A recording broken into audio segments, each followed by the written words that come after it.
Bonjour et bienvenue à toi. Victor Hugo disait « Ceux qui vivent sont ceux qui luttent ».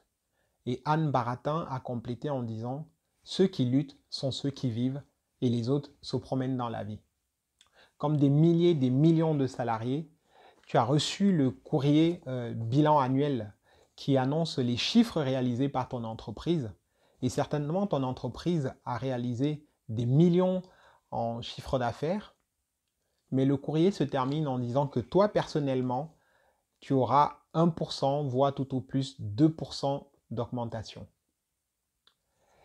Si tu es un jeune, ouvrier, employé, cadre dynamique, et que tu estimes que tu n'es pas payé à la hauteur de tes compétences, cette vidéo est faite pour toi.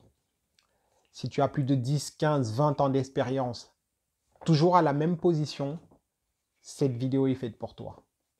Si tu es une femme dans laquelle l'entreprise valorise l'égalité salariale, mais tu constates qu'à côté de toi, les hommes, pour le même travail, gagnent plus que toi, alors cette vidéo est faite pour toi.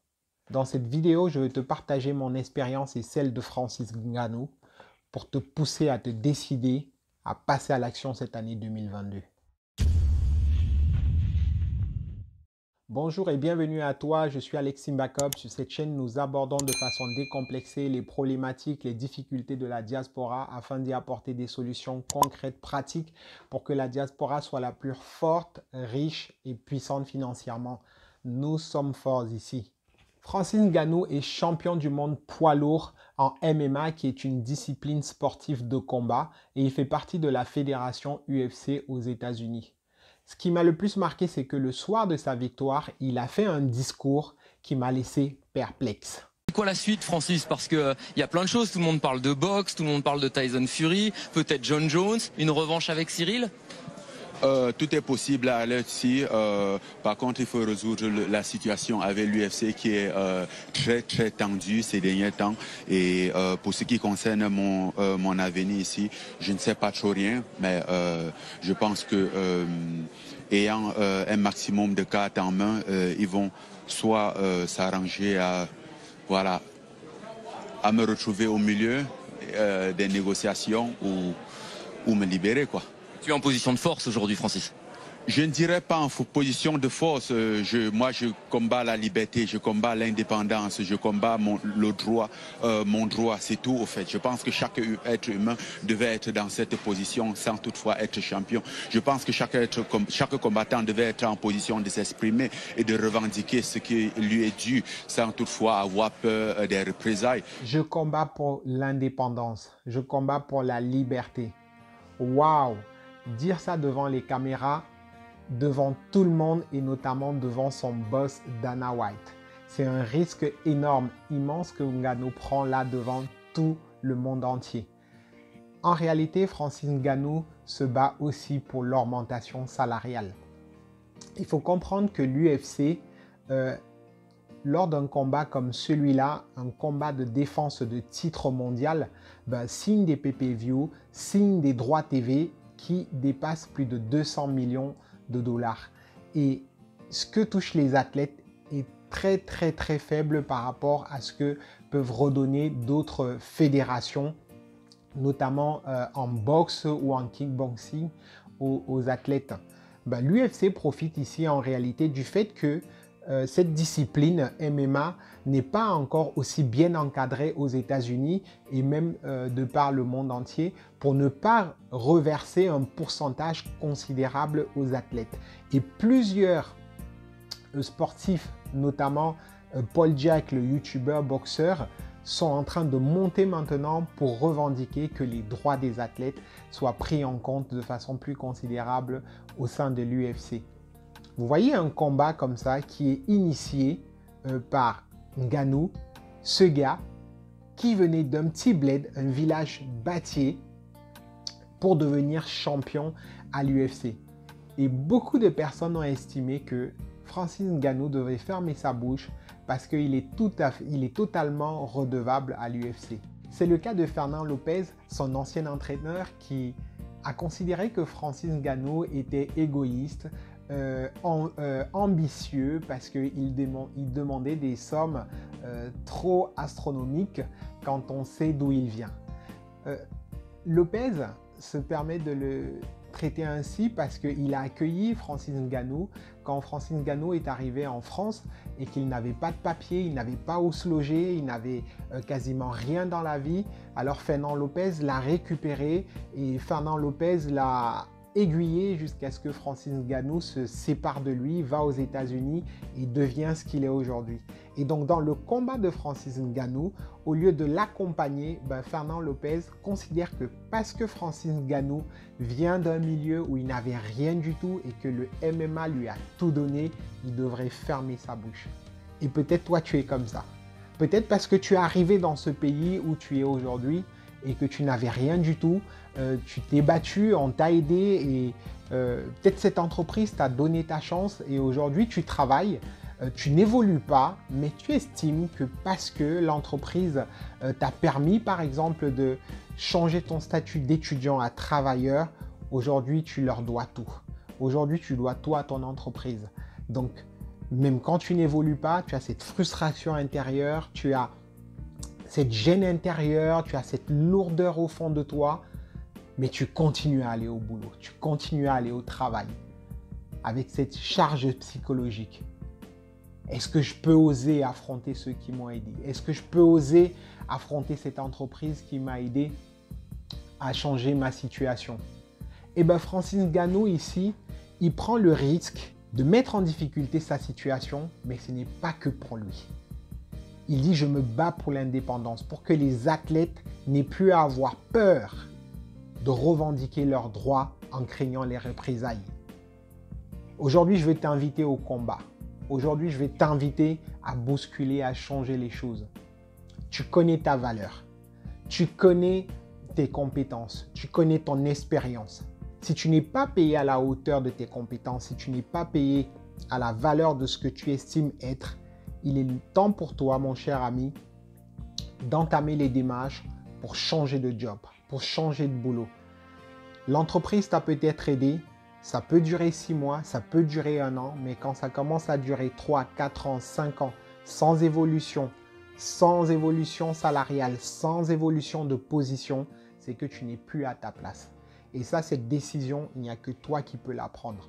Ça me rappelle il y a 10 ans maintenant, quand je commençais ma carrière professionnelle, j'avais démarré par un CDD. Lors de l'entretien, on m'avait proposé 32K € que j'avais accepté parce que ça correspondait en fait à la moyenne des jeunes cadres qui étaient recrutés à ce moment-là pour le même diplôme que j'avais. Et donc 32K €, j'avais signé et j'avais été recruté en même temps qu'un jeune Togolais pour le même boulot, les mêmes missions quasiment. Donc lorsque je reçois mon premier salaire, je me rends compte en fait que les 32 000 €, les 32K € étaient sur 13 mois et non sur 12 mois. Et donc ce qui fait qu'au lieu de toucher 2600 € le mois, je touchais 2400 € brut et donc en net ça me faisait 1900 € au lieu de 2000 €. Et moi en tant que jeune cadre, j'avais cette barrière psychologique de 2000 € par mois et là malheureusement le fait que les 32K € étaient divisés sur 13 mois, je n'avais pas 2000 € le mois. Et donc, je suis allé discuter avec mon jeune collaborateur qui était d'origine togolaise et je lui ai dit, regarde, en fait, aux entretiens, on nous a proposé 32K €, mais en fait, les 32K € sont sur 13 mois. Moi, ça ne me va pas trop parce qu'à la fin de la fiche de paye, je n'ai que 1900 €, alors que moi, je m'étais fixé l'objectif de démarrer à 2000 €. Et le jeune frère m'a répondu, moi ça me va parce que moi j'avais juste besoin d'un montant qui me permettait de régulariser ma situation, de pouvoir faire mon changement. À la préfecture, on m'a demandé d'avoir un salaire annuel de 31 500 €. Là, j'ai 32 000, ça me va, je ne demande pas plus.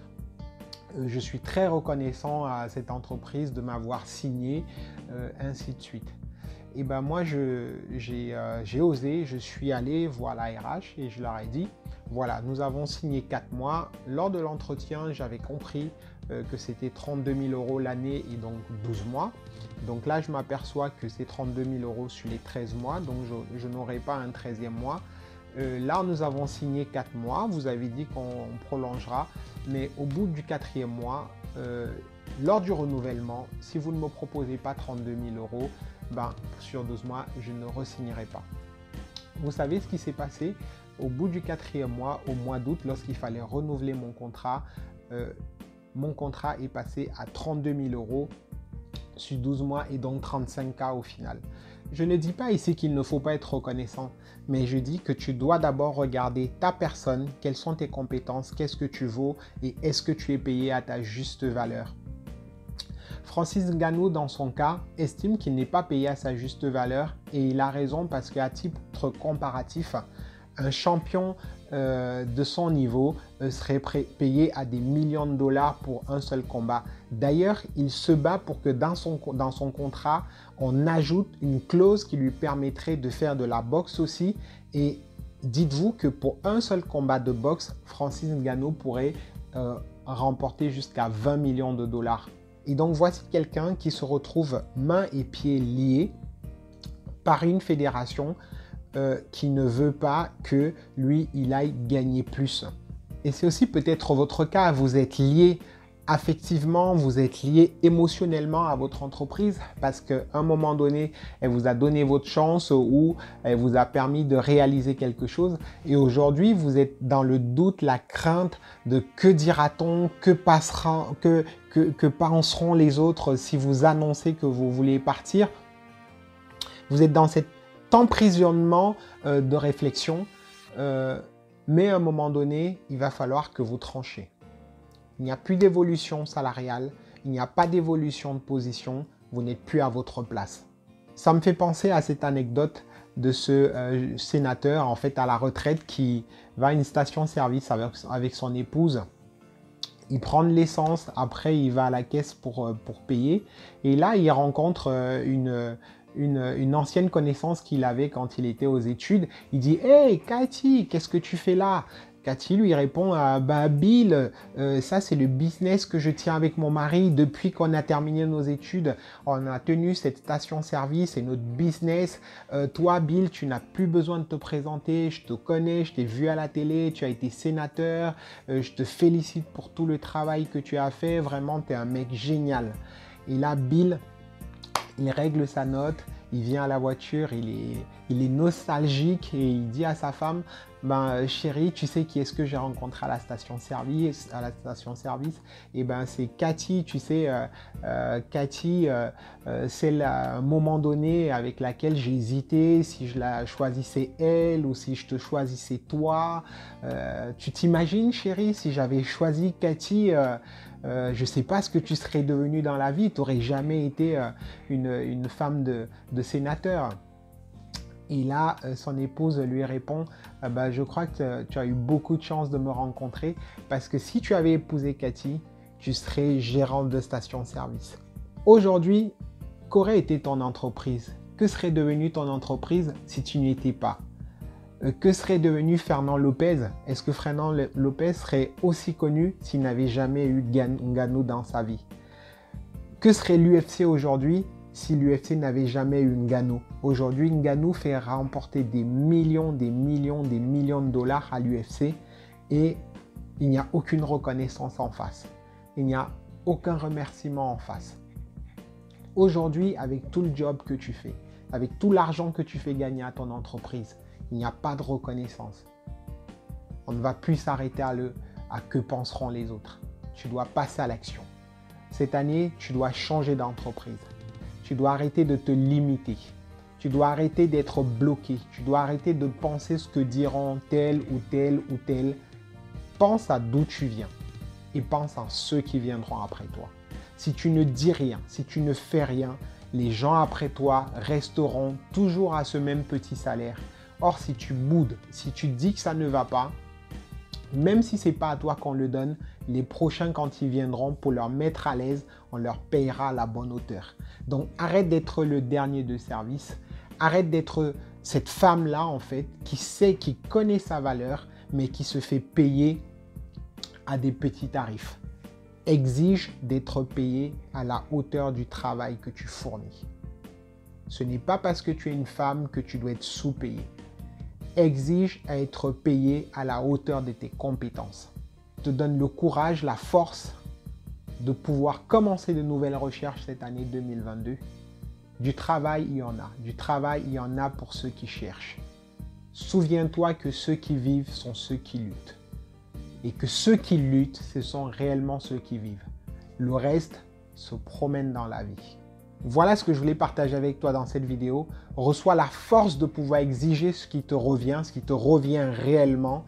Abonne-toi si ce n'est pas encore le cas. Partage la vidéo si tu connais quelqu'un, qui est frustré, qui est en ce moment en difficulté, en lutte concernant son salaire. Tu peux lui passer la vidéo. Je suis sûr que ça lui fera du bien. Ça pourra décanter son mindset, ça pourra décanter son psychique pour que cette année, cette personne puisse vraiment changer de façon radicale la situation. Nous sommes forts ici.